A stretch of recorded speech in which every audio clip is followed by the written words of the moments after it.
Hello everyone. ನಾನು ಹುಟ್ಟಿ ಬೆಳೆದಿದ್ದೆಲ್ಲ ಹಾಸನಲ್ಲೇ ಆದರೂ ನಾನು ಬದುಕು ಕಟ್ಕೊಂಡಿರೋದು ನಮ್ಮ ಬೆಳಗಾವಿಯಲ್ಲಿ. ನಮ್ಮ ಬೆಳಗಾವಿಯಲ್ಲಿ ಕರ್ನಾಟಕ ರಾಜ್ಯೋತ್ಸವನ ಎಷ್ಟು ಗ್ರ್ಯಾಂಡಾಗಿ ಸೆಲೆಬ್ರೇಷನ್ ಮಾಡ್ತಾರೆ ಅಂದರೆ ನೋಡೋದಕ್ಕೆ ಎರಡು ಕಣ್ಣಲ್ಲ, ಅದ್ರ ಜೊತೆ ಇನ್ನೆರಡು ಕಣ್ಣಿದ್ರೂ ಸಾಲದು, ಅಷ್ಟು ಸಖತ್ತಾಗಿ ಸೆಲೆಬ್ರೇಷನ್ ಮಾಡ್ತಾರೆ.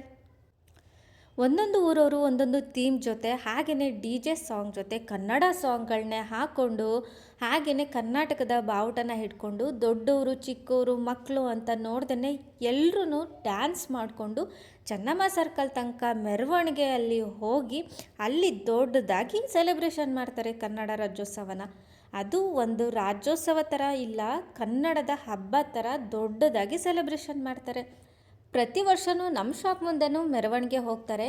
ನೀವೇ ನೋಡ್ತಿರ್ಬೋದು, ನನ್ನ ಮಗ ಅವನ ಫ್ರೆಂಡ್ಸು ಎಲ್ಲ ಸೇರಿ ಎಷ್ಟು ಸಖತ್ತಾಗಿ ಡ್ಯಾನ್ಸ್ ಮಾಡಿಕೊಂಡು ಎಂಜಾಯ್ ಮಾಡ್ತಿದ್ದಾರೆ. ಅವ್ರಿಗಂತೂ ಖುಷಿಯೋ ಖುಷಿ.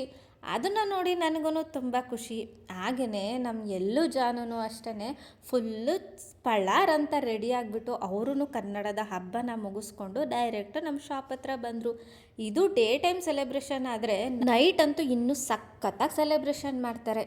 ನಿಮ್ಮೂರಲ್ಲಿ ಕನ್ನಡ ರಾಜ್ಯೋತ್ಸವನ ಹೇಗೆ ಆಚರಿಸ್ತೀರಾ ಅಂತ ಕಮೆಂಟ್ ಮಾಡಿ. ಕನ್ನಡನ ಉಳಿಸಿ, ಕನ್ನಡನ ಬೆಳೆಸಿ, ಕನ್ನಡನ ಹೆಚ್ಚು ಬಳಸಿ ಅಂತ ಹೇಳ್ತಾ ಎಲ್ಲರಿಗೂ ಕರ್ನಾಟಕ ರಾಜ್ಯೋತ್ಸವದ ಹಾರ್ದಿಕ ಶುಭಾಶಯಗಳು. Thank you.